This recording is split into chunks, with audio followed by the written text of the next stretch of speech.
I'm Steve Wiggins, and this is the Groundworks Ministries podcast. Now, today we're reading from the book of Matthew, chapter 9. Let's focus on verses 10 through 13. While he was reclining at the table in the house, many tax collectors and sinners came as guests to eat with Jesus and his disciples. And when the Pharisees saw this, they asked his disciples, "Why does your teacher eat with tax collectors and sinners?"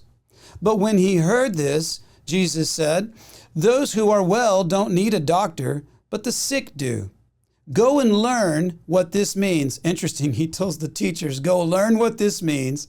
"I desire mercy and not sacrifice, for I didn't come to call the righteous, but sinners."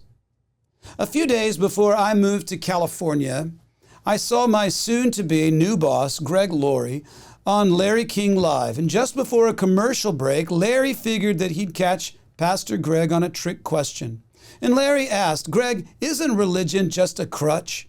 And Pastor Greg quickly retorted, "Larry, for me, it's not just a crutch, it's a whole hospital." Great line. So what's up with the church that so many have lost their perception of being a hospital?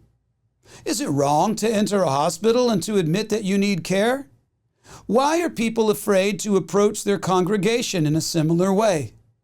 We praise the hospital triage staff for quickly diagnosing our condition and immediately rushing us into treatment.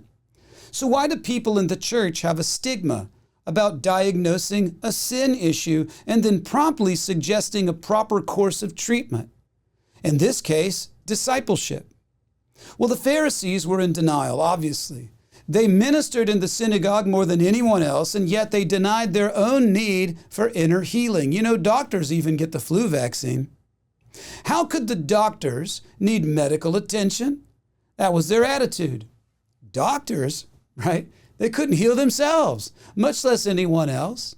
And yet they criticized Jesus for healing that everybody could see, and then associating with the patients that they had dismissed as untreatable or uninsured, as it were. So before the great physician heals us, we must humbly present ourselves for a diagnosis. And then we must trust his prognosis and submit to his treatment plan, which will lead us to wellness. You know, I once had a doctor prescribe me a medicine. He said, "Hey, you need to take every pill. It's an antibiotic." And the moment that I felt better, I quit the prescription, only to get sick again.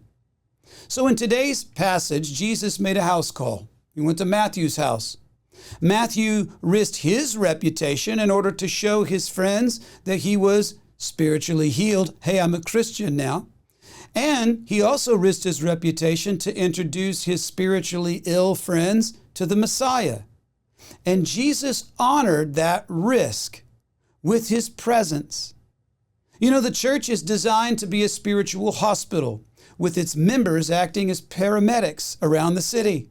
God calls each of us to seek and to serve the lost and the needy.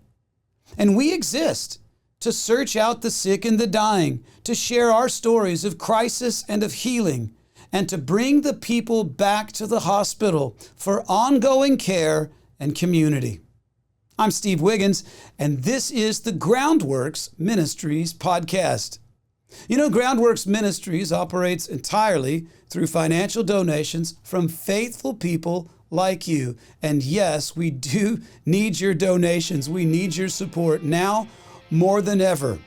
You know, giving is easy at our website, groundworksministries.com. Another way to help is to just tell people about us. Tell them about Groundworks Ministries. And of course, you can always lead folks to our website, groundworksministries.com.